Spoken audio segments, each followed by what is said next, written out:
Bismillahirrahmanirrahim. Assalamualaikum warahmatullahi wabarakatuh. Waalaikumsalam warahmatullahi wabarakatuh. Alhamdulillahirabbil alamin wassalatu wassalamu ala asrofil anbiya'i wal mursalin wa ala alihi washabihi wasallim ajma'in. Amma ba'du. Sebelumnya saya terima kasih banyak kepada Mas Ripto atas kesempatannya ya bagi saya untuk berbagi sedikit pengalaman tentang saya kemarin menulis paper dan alhamdulillah publish di bulan September kemarin. Oke, sebelumnya saya ucapkan selamat sore pada Bapak Ibu yang berada di Saudi dan selamat malam ya, jam 8 malam berarti di Indonesia pada Bapak Ibu yang berada di Indonesia. Oke, saya kenalkan kembali, nama saya Asep Muhammad Hidayatullah. Sekarang saya studi di King Abdul Aziz University di semester 4 ya, atau semester akhir. Alhamdulillah kuliah wajib sudah beres semua, sekarang tinggal fokus di tesis.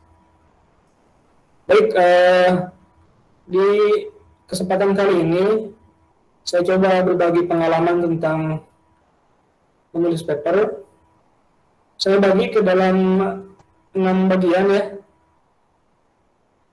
Pertama tentang motivasi menulis, kemudian tentang pengalaman saya menulis paper, kemudian sekilas tentang paper dan jurnal internasional, keempat tentang bagaimana proses submit paper saya, kelima sedikit saran, dan keenam tanya jawab jika nanti Bapak Ibu ada yang mau ditanyakan. Oke, pertama kita langsung ke motivasi menulis. Jadi, kenapa sih kita bikin paper ya? Seberapa pentingkah paper itu? Nah, menulis paper itu sangat penting ya, Bapak Ibu sekalian dan teman-teman. Terlebih kita jika berkarir di dunia akademik, karena reputasi kita atau kinerja kita kadang-kadang dilihat dari seberapa banyak jumlah paper kita yang publish, kemudian di jurnal kelas berapa, apakah Q1, Q2, Q3, dan Q3, Q4, dan seberapa banyak jumlah citasi yang kita miliki. Maksudnya berapa banyak orang yang citasi paper kita. Kemudian tujuan membuat paper juga secara formal, ada yang sebagai syarat lulus studi. Contohnya saya sedang S2, itu minimal harus publish 1 paper. Itu syarat lulusnya. Untuk S3, dia harus publish 2 paper. Adapun untuk dosen dan pengajar, dia butuh publish paper buat credit point atau buat naik level jabatan akademiknya ya, dan lain sebagainya. Ada juga tujuan idealis, yaitu untuk berkontribusi terhadap keilmuan, dan dia ingin memberikan solusi terhadap permasalahan yang ada. Sebagai contoh, di kondisi pandemi kemarin banyak paper tentang COVID dan tentang vaksin. Yang tujuannya adalah untuk memberikan solusi terhadap permasalahan yang ada saat pandemi kemarin. Motivasi menulis berikutnya, dulu ada pertanyaan, paper yang bagus itu yang seperti apa sih? Nah, yang bagus itu adalah yang ditulis dan dikirimkan ke penerbit. Jadi Bapak Ibu sekalian, jangan sampai tulisan kita hanya disimpan di laptop saja, karena sebaik-baik ilmu adalah yang bermanfaat buat orang lain.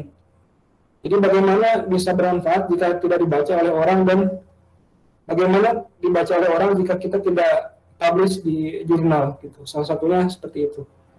Dan quotes yang bagus dari Pramudia Anantatu, menulislah maka kau akan abadi. Oke, berikutnya tentang pengalaman saya menulis. Ini sedikit sharing aja. Jadi dalam penulisan paper tentunya nanti ada kendala ya. Nah, kendala yang saya hadapi pertama itu bingung saat memulai. Jadi dalam menulis itu pasti selalu bingung ya ketika memulainya, baik itu menulis paper, menulis novel ataupun yang lainnya. Terlebih dalam kasus saya ini, dalam bahasa Inggris, papernya itu menjadi tantangan tersendiri.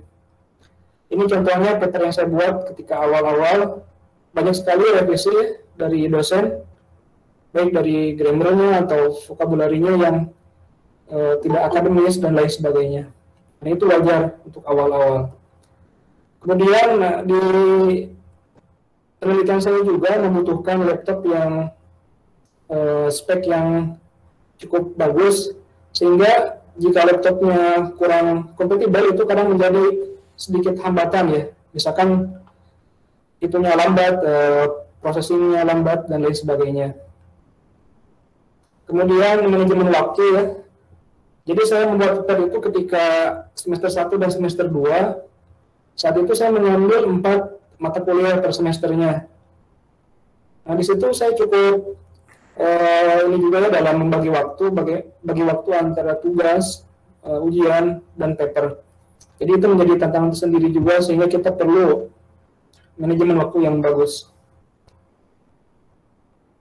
Nah, berikut salah satu tips ya, beberapa tips agar lancar dalam menulis paper khususnya. Pertama tentunya niat yang kuat, motivasi, banyak membaca literatur. Agar kita memiliki output yang bagus, maka harus memiliki input yang bagus. Kemudian fasilitas seperti yang saya sebutkan sebelumnya, komputer atau laptop, internet, itu perlu ya, internet untuk mencari sumber informasi. Kadang juga perlu dana. Untuk kasus saya kemarin, dalam membuat paper itu, saya menggunakan software GIS dan itu butuh license.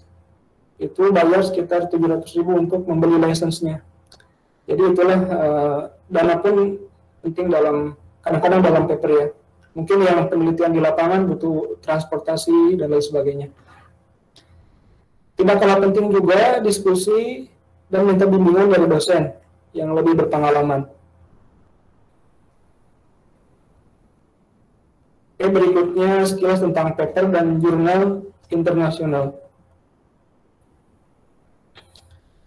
Oke, ini struktur paper ya, mungkin Bapak Ibu sekalian sudah familiar. Kita sebut biasanya format IMRAD, yaitu I-nya untuk introduction, M-nya methodology, R-nya research, A-nya analysis, and D discussion. Jadi ini standar. Pertama tentu kita membuat judul. Di judul itu menggambarkan isi dari paper. Kemudian introduction atau pendahuluan ini tentang why question. Ya, berisi tentang permasalahan dan apa sih tujuan dari penelitian ini. Kemudian metodologi tentang how question. Bagaimana kita memecahkan masalah ini, caranya seperti apa, tekniknya. Kemudian research and discussion, hasilnya. Ini what question, apa hasilnya dan bagaimana analisanya. Dalam research ini biasanya hasilnya disajikan dalam bentuk gambar, bisa tabel atau grafik ya. Kemudian kelima, conclusion atau kesimpulan. So what question, apa kesimpulan dan inti dari penelitian ini. Ini berhubungan dengan introduction juga ya, menjawab pertanyaan tujuan penelitian. Dan keenam, referensi atau daftar pustaka. Oke, setelah kita membuat paper, setelah melakukan penelitian, maka tahapan berikutnya apa? Yaitu kita cari jurnal untuk dipublish paper kita ini. Jadi pertama, pilih jurnal dan pahami skopnya. Jadi ini dalam tahapan pertama ini, kita harus menyesuaikan paper kita dengan jurnal yang akan kita submit. Misalkan di bidang biologi, maka kita cari jurnal yang relevan di bidang biologi itu.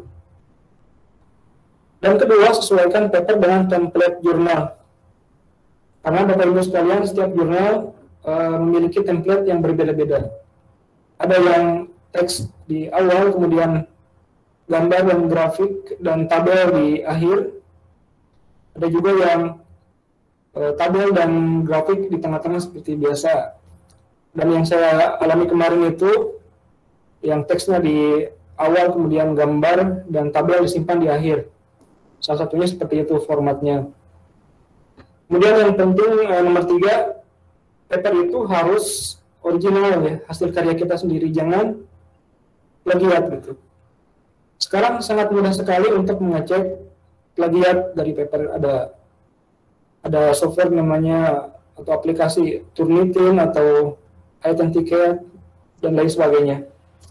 Dan penting juga dalam paper itu harus punya novelty, keterbaruan gitu, atau inovasi. Keempat, kesan terbaik paper ada pada judul dan abstrak. Jadi ini adalah hal yang pertama kali dibaca oleh editor. Jadi ini harus dibuat sebagus mungkin, minimal kita memancing emosi dari editor untuk tertarik gitu, dari judul dan abstraknya. Kelima, ya kita mulailah menulis dan submit ke jurnal sekarang juga.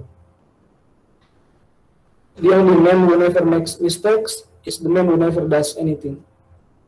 Ya, semua orang biasa salah ya, tapi jangan menyerah. Terus belajar dari pengalaman dan kesalahan tersebut. Oke, ini tentang tahapan pilih jurnal. Kita bisa mencari di internet lewat ini Simago ya. Mungkin Bapak Ibu yang udah familiar dengan Simago ini. Jadi kita bisa mencari nih jurnal yang relevan. Contohnya kita mau mencari di bidang, di sini ada kolom search buat mencari bidang apa yang ingin kita cari. Ini di environmental science contohnya. Subjeknya water science and technology. Maka muncullah list dari paper dimulai dari urutan terbagus, tertinggi nilai indeks faktornya, impact faktornya. Ini ada Q1, ini adalah kelas jurnalnya. Jadi kelas jurnal itu dibagi 4. Ada Q1, itu ada paling tinggi top 25% teratas, kemudian Q2, Q3 dan Q4 paling bawah gitu ya. Kemudian ini negara penerbit jurnalnya. Bapak Ibu bisa mencari nanti di website ini simagojr.com ya. Kemudian ini contoh jurnal di bidang saya hidrologi. Ini ada top hidrologi journals dari impact factor tertinggi ke terendah. Berikutnya, dalam publish paper juga hati-hati Bapak Ibu terhadap namanya jurnal predator. Jadi dalam kondisi sekarang ini bahwa banyak peneliti yang ingin papernya publish dan susah untuk publish, mereka memanfaatkan kesempatan tersebut dengan menawarkan jurnal yang mudah untuk publish. Nah, kita harus hati-hati. Jadi ciri-cirinya itu mereka cepat responnya. Kita submit hari ini, kurang dari seminggu sudah ada balasan dari editor. Padahal normalnya untuk jurnal yang benar gitu ya, itu 3 bulan sampai 6 bulan ada kadang-kadang.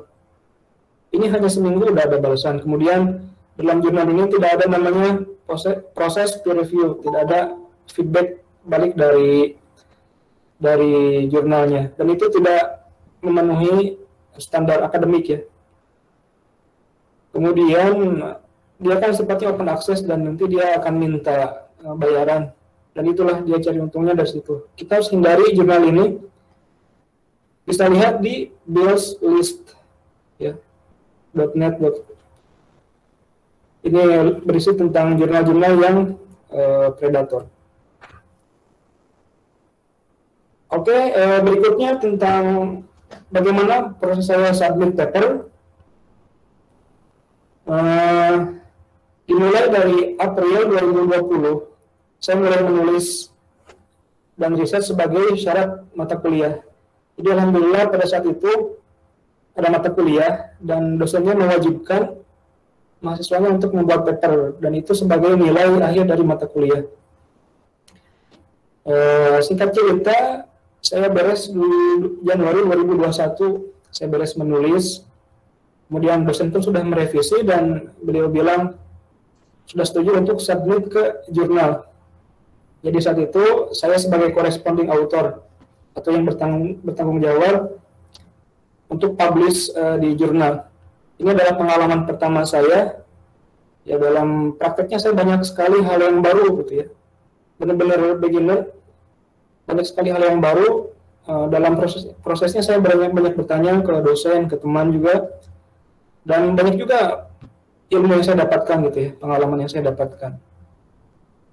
Januari, Februari, Maret saya submit ke berbagai jurnal. Alhamdulillah ala kulli hal pada ditolak ya. Dan itu biasa ya Bapak Ibu sekalian, dalam submit itu ditolak itu hal yang biasa, kita jangan putus asa. Itulah yang dosen katakan kepada saya. Dan bahkan sebagian tidak ada respon. Jadi selama 3 bulan itu, 2 bulan itu tidak ada respon dan penolakan, belum ada kabar gembira ya. Kemudian berikutnya 8 Maret 2021 saya coba submit ke Journal of African Earth Sciences. Ini nilainya kelasnya Q2. Nah, terus kemudian di 21 Juni 2021 tiba-tiba alhamdulillah dapat email dari editor bahwa paper saya diterima dengan catatan major revision atau harus masih direvisi. Nah, biasanya revisi ini dikasih waktu 1 bulan ya, 1 bulan atau bisa sampai 2 bulan. Saya mulai revisi bersama penulis yang lain.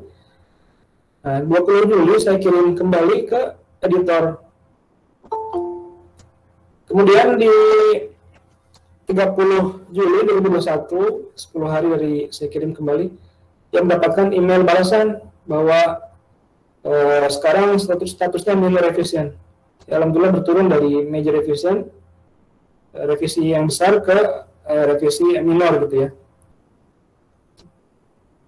Kemudian sampai di 28 Agustus 2021, ketika saya merevisi kembali, kirim kembali ke editor, dan di tanggal ini 28 Agustus mendapat email kembali dari editor bahwa no further revision, tidak ada revisi lagi. Alhamdulillah, ini sepertinya saya cukup senang, ini sepertinya tanda-tanda akan diterima gitu ya. Dan di 6 September 2021 officially dapat email editor vacation accepted gitu. Jadi alhamdulillah diterima secara official. Dan saat itu langsung mulai beliau bilang kepada saya masuk ke meja produksi untuk kemudian dilanjut typesetting atau proof, itu semacam kayak paper dimasukkan ke jurnal dan kita bisa edit sesuai dengan yang kita harapkan.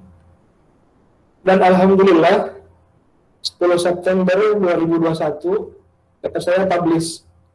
Ini alhamdulillah paper pertama saya, dan alhamdulillah di jurnal yang ISI gitu, yang di Q2. Alhamdulillah. Bapak Ibu sekalian bisa baca paper saya berjudul Affinity Propagation Approach for Catchment Classification Applied to Arid Catchment. Ini ada nama saya di pertama ya, Asep Hidayatullah, sebagai penulis pertama atau first author. Dan di bawahnya bisa dilihat juga oleh Bapak Ibu sekalian. Ini di sini ditulis receive 8 Maret, diterima 8 Maret 2021. Kemudian accepted 6 September 2021, diterima statusnya 6 September, dan di bawahnya available online 10 September 2021. Mulai tersedia online di jurnal di 10 September. Jadi dari Maret ke September kurang lebih 6 bulan ya total dari submit sampai publish. Alhamdulillah. Oke, lanjut ke tahapan berikutnya. Ya, ini ilustrasi saja ya Bapak Ibu sekalian. Nah, kita bisa lihat ya dalam proses paper sampai keterima itu tidak mudah ternyata.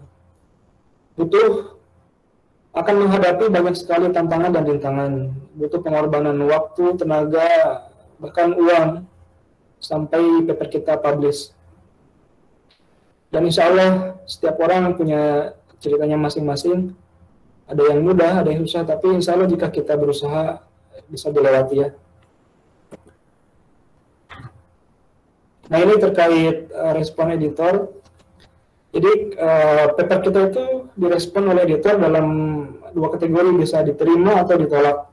Kalau diterima nanti bisa catatannya minor revision atau revisi yang kecil gitu ya. Itu seperti memperbaiki tulisan, argumennya, dan lain sebagainya. Kalau major revision, revisi yang besar contohnya diminta untuk menambah analisa, metodenya diperbaiki atau tambah metode yang lain, atau datanya kurang banyak, suruh ditambahin lagi, nah, itu major. Adapun yang kedua ditolak atau reject. Nah kita terima saja dan dari sini kita ambil masukan dari editor dan reviewer. Masukannya apa aja kita ambil dan kita gunakan untuk memperbaiki kualitas paper kita. Ini ketika paper kita diterima atau publish, maksudnya rayakan itu maksudnya kita semacamnya bersyukur dan kita ucapkan selamat dan terima kasih kepada para co-author, para penulis yang lain, dan ini adalah bentuk etika yang baik gitu ya, good ethic. Ini menunjukkan bahwa paper kita itu bukan hasil kita sendiri, ada kontribusi dan kerjasama dari tim yang lain. Di contoh saya email ke dosen, ya saya bilang congratulations on the accepted publication in the journal and thank you for the valuable collaboration during the publication process. Best wishes for future achievement. Ya ini saya email, waktu itu saya lagi di Indonesia dan ya belum ketemu dosen, jadi saya email ke dosen-dosen, ke author yang lainnya. Dan kita tidak sampai di situ ya. Setelah itu kita harus pikirkan juga untuk penelitian berikutnya. Gitu. Adapun jika paper kita ditolak, ini contoh email dari jurnal terkait penolakan terhadap paper saya. Ya dia bilang, however, that your contribution only partly fits within the scope of our journal. Jadi dia bilang paper saya hanya memenuhi dalam skop kecil dari jurnalnya. Jadi kan Journal of Hydrology ini dia cakupannya lebih luas dunia, sementara paper saya cakupannya di arid catchment di daerah kering di Saudi Arabia. Jadi tidak sesuai dengan skop jurnal ini, alasannya begitu.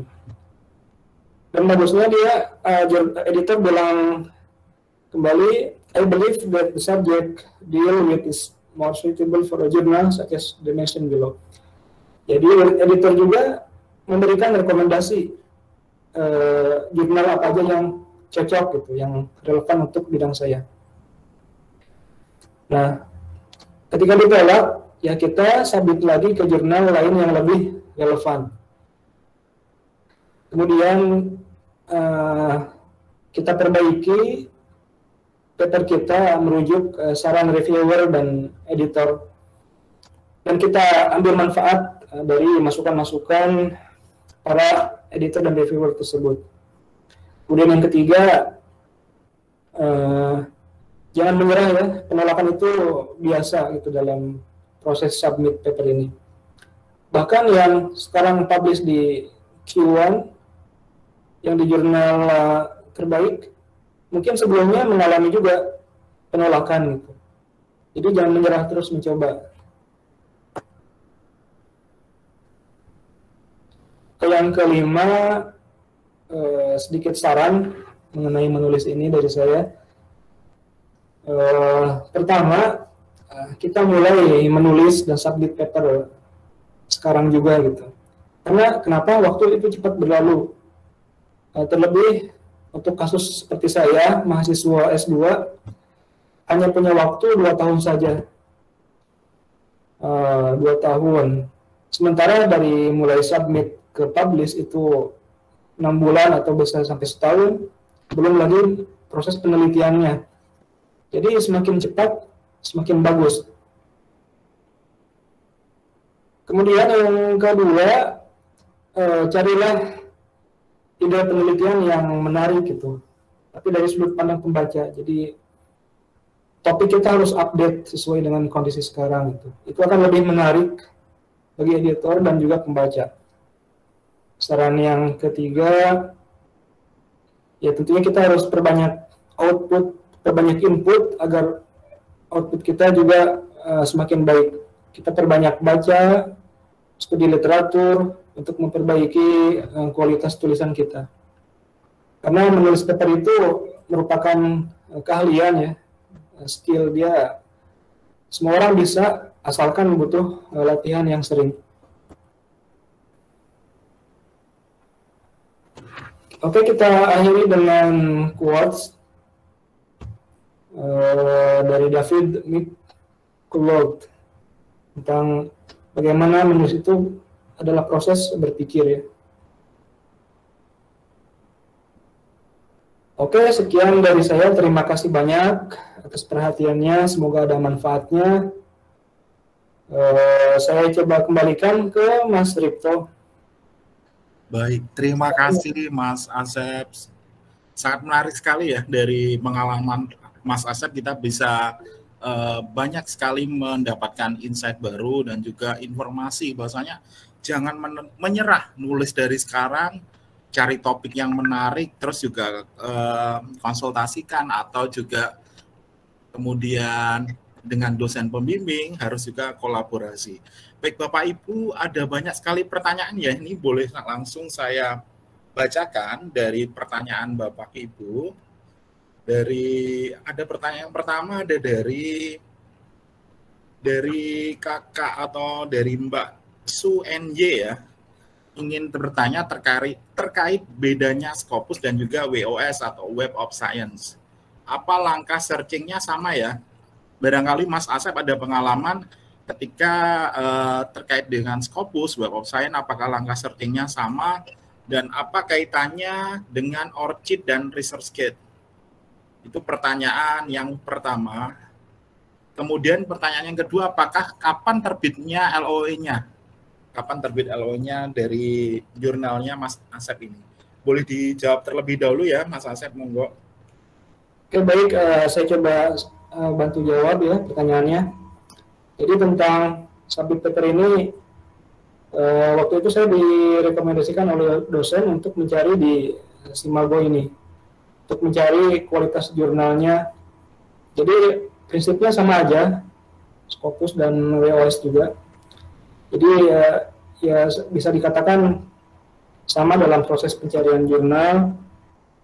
Kemudian untuk pertanyaan berikutnya tentang ORCID ID, jadi dia itu sebagai nomor ID riset kita ketika kita akan submit. Ada beberapa jurnal yang membutuhkan ORCID tersebut, tapi pengalaman saya juga ada yang jurnal tidak membutuhkan ORCID. Ya kita tinggal buat saja, itu mudah, bikin akun dan nanti kita punya nomornya gitu. Itu bisa buat di internet, di websitenya. Begitu Mas Ripto. Baik. Untuk sepertinya sama aja ya Mas, sama-sama seperti dua database untuk pengindeks ya, dan cuma bedanya mereka beda di provider atau di ininya ya, di bawah naungannya seperti kalau Scopus di Elsevier, kemudian di Web of Science ada beda sendiri juga, tapi pada intinya sama. Kemudian pertanyaan berikutnya ya Bapak Ibu, kita baca ada banyak sekali nih pertanyaan Mas Asep, ini ya menarik sekali dari Bapak Danar Saputra di Purwokerto. Beliau ingin bertanya terkait tadi disampaikan juga oleh Kang Asep bahwasanya di Januari dan juga sampai Maret di 2021 status paper rejected dan ada yang tidak merespon. Nah, untuk yang tidak merespon tadi, apa yang harus kita lakukan nih? Apakah sekedar menunggu? Terus kemudian seberapa toleransi kita menunggu sehingga bisa kita withdrawal artikel kita tadi, Mas Asep?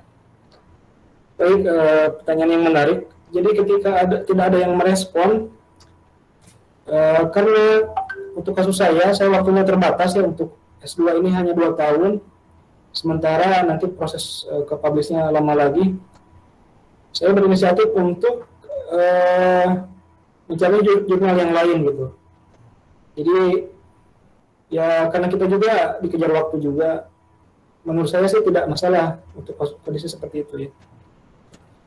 Jadi jika tidak ada respon ya kita coba submit ke jurnal yang lain, Mas.